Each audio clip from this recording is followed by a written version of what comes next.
Hi, I'm Jay with Family Handyman, and we cut a lot of different kinds of metal out at our getaway site, and we had a bunch of different tools to do it. Let me walk you through some of our favorites so you can choose the right option for your next project. When cutting metal, it's important to wear proper safety gear. Cut-resistant gloves, earplugs, and most importantly, safety glasses. First up, the Makita Nibbler. For cutting over the ridge profile of roofing, we really liked the Nibbler. It doesn't deform the profile as you cut over it like shears would. The Nibbler works by punching out tiny holes of steel. The downside is, those little bits of steel tend to go everywhere. Up next, we have the Ryobi single cut shear. We really liked these for fast cuts in flat stock.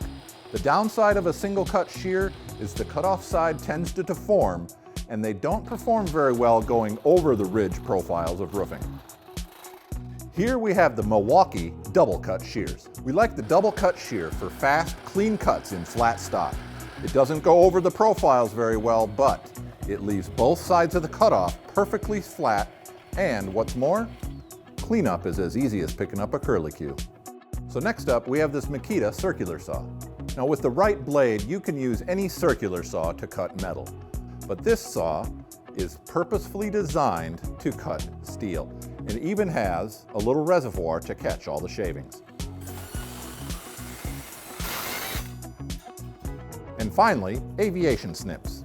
Now these have been around for a long time, but did you know the colored handles have a purpose? The green handles cut so the waste falls off to the right.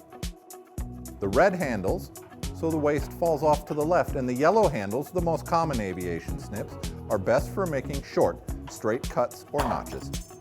So that was a rundown on some of the tools we use to cut metal at our getaway site. Hopefully this information helps you on your next project.